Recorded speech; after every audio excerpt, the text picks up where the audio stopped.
Hello, welcome to JamBuddies, episode 3. If you've not watched this before, then don't blame you. This is Lee, who is from LeeWatersFitness.com. Obviously, that's why I've invited him on here. And I'm Matt. So Lee is such a musician. Sometimes we have him in to do stuff in here. Does a lot of live work, and this is my studio, audiomatters.co.uk. Okay, so we've got the work experience boy here today. Enjoying your coffee? Yeah. Okay. And today we're going to talk about double stops. I was asked the other day what a double stop is, so we're just going to do a little bit about the history and how to play them and incorporate them into your technique. So, where should we start? I think we'll keep it, ignoring classical music and stuff, we'll keep it to pop and rock. Yeah. Okay. So double stops, I guess, first really sort of appeared at the foreground of modern music in the 50s with Chuck Berry and people like that. So if you want to give us that's classic sort of. Obviously on clean tones, he's a. Michael J. Fox in Back to the Future, yeah, I think he was. Invented rock and roll, yeah. So we did, yeah. We owe it all to Michael J. Fox. Yeah, anyway, back to the podcast. Let's see what we did there. Moving on from the 50s, I mean, there's a lot of the double stop stuff in the 50s. They didn't really have shredders back then. No, they didn't have the Steve Vai, Satriani. No. Well, exactly. I mean, they had. Not so they didn't attempt to do it either. Acoustic guitarists can do some of that. Oh, yeah, the flamenco and things like that. Exactly, flamenco, yeah. So moving on from that to the 60s, you've got, of course you've got Keith. Yeah, Keith Richards. He was just cool. doing type stuff anyway.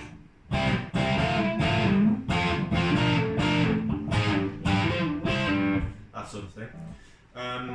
Where he's just basically playing with inversions and things. Yeah, it's your standard major chord to a suspended fourth, 6 added for your technicians out there. It's a way of playing lead and rhythm at the same time, making your chords a bit more interesting. Yeah, give some depth to your chord playing. You could have gone, whereas you actually. Talking of which, some people just use their little finger for that. So if you've got your bar on say the C, you just put it in there. That kind of thing. Keith Richards, obviously he did quite a lot of that stuff as well and popularised the whole. It's more than 2 notes actually. It's 3, but it's Keith, so we'll let him off, I think. You can use that in 2 different ways as well, apart from how you've described it. Because if you use the bottom 2 notes of the chord, you can just stick your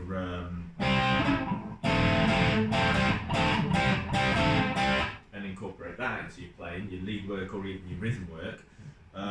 Or I like to use the top 2 strings of the major there, particularly in D, because it's a nice open chord, and you can get sort of U2-ish sound with the.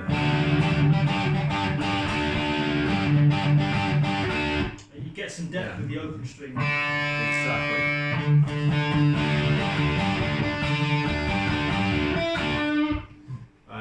So it's sort of moves between the. I tend to use them a lot because in some of the bands I play in, there's a guitar and bass and that's it. There's no other melody instruments in there, so you have to you can strum the chord and that will work perfectly fine for some things.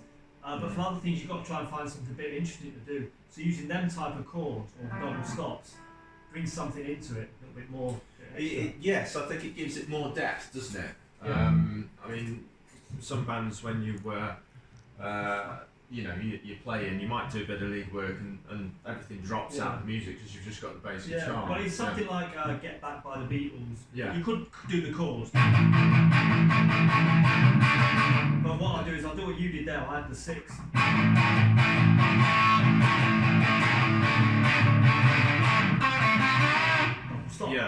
Sorry, double stop in there. Yeah. Well, there's a lot of that, isn't there? Where there's little double stops just chucked in for a couple of beats to liven things up. I mean, you were talking about talking about inversions actually earlier. With what you're doing there is quite a standard thing that people play around in a bluesy way, and it's thirds, isn't it? You know, you sort of that's E, obviously. Sorry, A blues. He does. I do know the techniques, but the music theory and what have you. It's a very, very, very long time ago.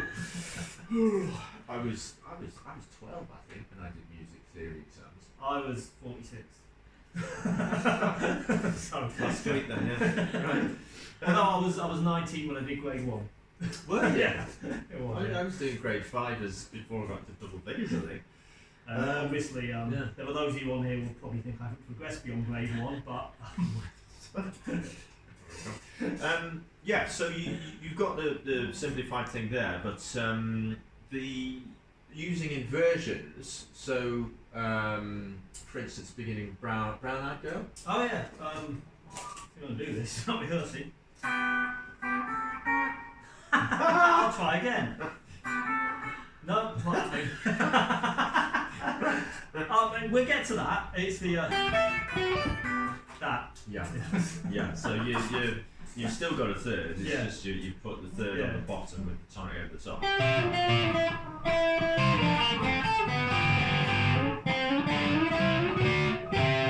It's playing the two separate strings here. That one and that one. Leaving out. You could play the full chord. Leaving it out. You've got that there. Exactly. You're taking the melody there, aren't you? Yeah, and then that can actually be. You normally have a guitar backing it up with the chords. Yeah. One doing that. But if you only have one guitar, you couldn't get away with that one. You could add a few more notes into it. Yeah. Then you could get away with playing it as that. Bit of chicken picking or finger picking or what have you. Exactly. And it does give it quite a lot more depth rather than just going. Yeah, which I mean you could have that quite easily over an acoustic guitar. But it gives it something else. And if you think of the song Brown Eyed Girl, that's what you remember.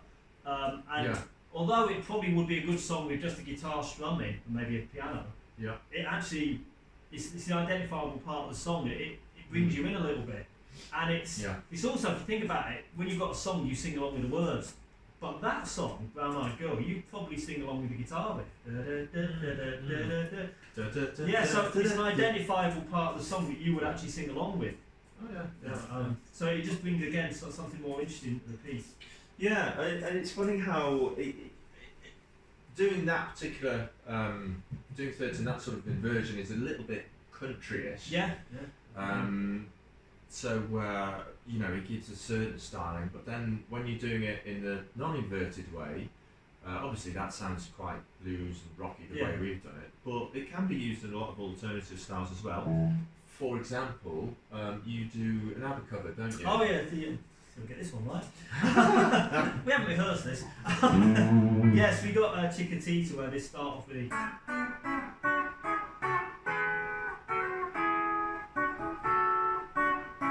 That's the one.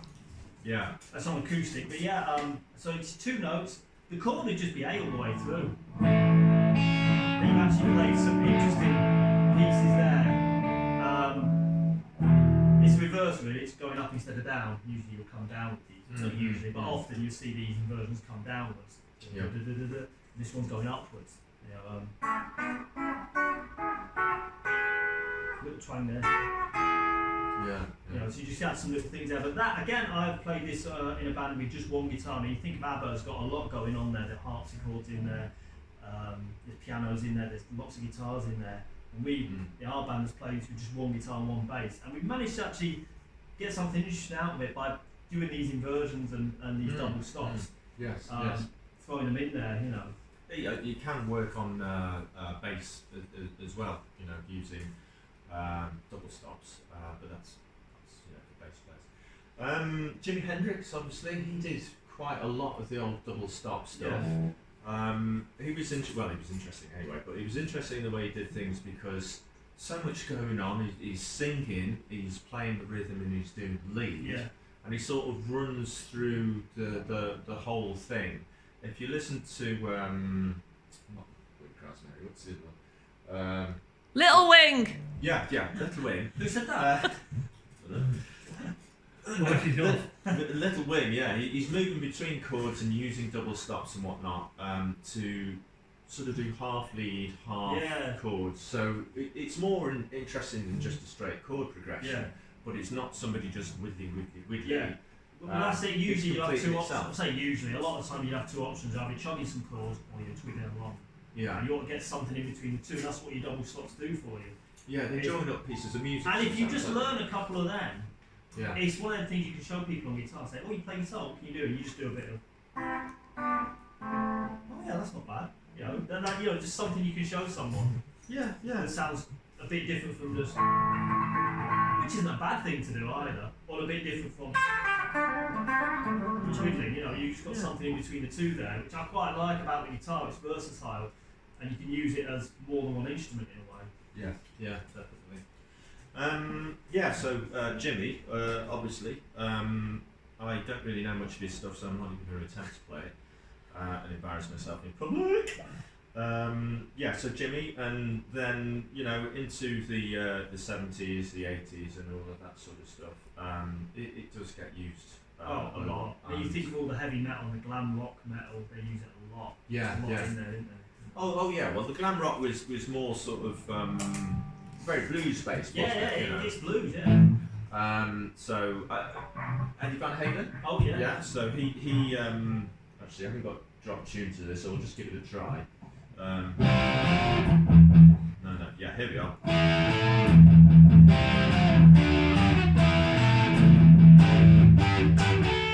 There's a very badly played version of Unchained there, but what he's doing, he's going for that.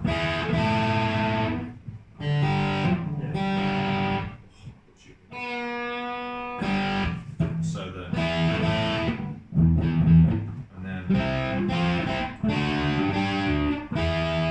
and then he uses a slightly different one on the G, where he goes, instead of going up, he goes down.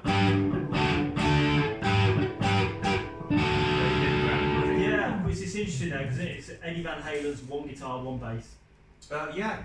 Maybe a bit of overdubbing on solo, but on the main rhythm parts, what I've heard is just one guitar, no overdubbing on overdubbing, double tracking. So he's carrying the whole thing on that one guitar. Very much like Hendrix, he used an awful lot of double stops chucked in between chords and whatnot, and his rhythm playing moves around such a lot. Yeah, it carries the melody as well as the rhythm. Exactly. Yeah, I mean, obviously with Eddie Van Halen, there's so much going on. But even compared with that, I mean, you get into more alternative forms of guitar work, like thrash metal, that sort of thing. Dave Mustaine, he does a lot of double stops. He uses it in an entirely different way, though.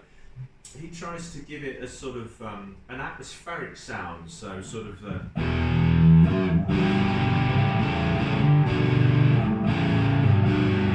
that sort of quite low down. Yeah, it's on the low end, isn't it? Yeah. So normally you'd go to that on the middle or higher end, but he's actually done it on the. Yeah, so he's not really working on the melody there, but he's using it to add a little bit of flavour instead of just your straight power chord.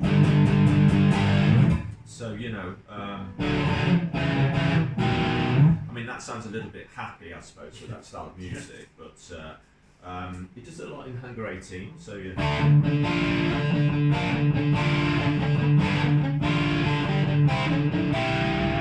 again, double stops. Going as well. Yeah, using that one he does obviously use the melody quite a lot. And you bring it forward. I mean, you mentioned earlier Brown Eyed Girl. It occurred to me a little while ago that I don't know who wrote it. All about the bass. About the bass, yeah. Playing our band, and we have a rundown on melody. Yeah. I'm not going to attempt to sing it for you. But the melody will be so what I put in is a guitar bit, a guitar part that's again two notes descending. Yeah. Should we practice this? There's the first bit anyway.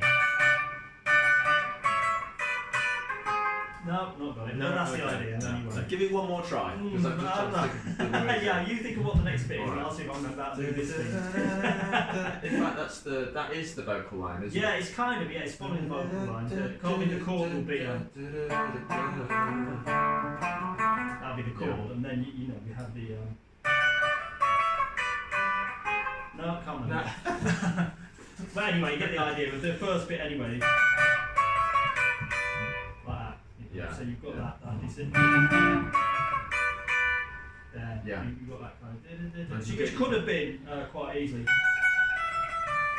It sounds very plain. Yeah, without but so we other had it, notes and to bear in mind hang when on. we play it, there's only the bass going on as well as that. So Yeah. to add that extra string in, obviously we have in our band we have 3 vocals going at the same time as well, so that adds a bit of depth to it. Yeah. But really, on records like that, even quite simple ones, there'll be 3 or 4 guitar parts doubled up. Obviously after bass, there'll be a lot of production going on in them as well. And live, we've got to try and find something to fill it out a little bit and make it more interesting. So like I said, we could just play that song with and just do that, and it would be okay.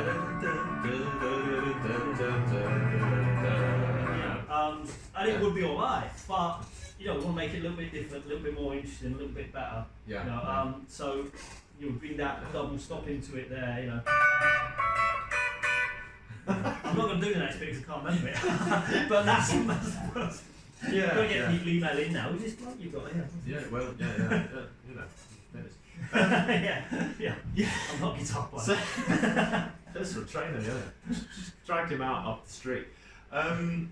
Yeah. So it applies to your own playing when you go jamming and stuff as well, because you know, if you're in a bar somewhere jamming along with people and you don't really know the chords and you end up keep playing the wrong ones, if you've got your chops down a bit and you've practiced a little bit of improv rather than just doing a single line, you can use those double stops to just sort of add to everybody else's playing and make something a bit useful, I suppose, you know.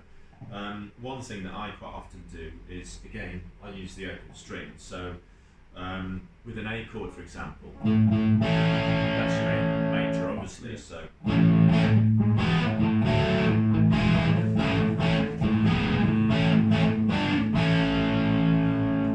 hi, Cameron. Already experience is gone. Yeah. Oh right. Yeah. Well, that sounds a bit like Queen's Hammer to fall right there or something like that in there. Yes, they do, and obviously the same sort of thing works on any of the other strings. So, in fact, you can do it as a minor one as well. So,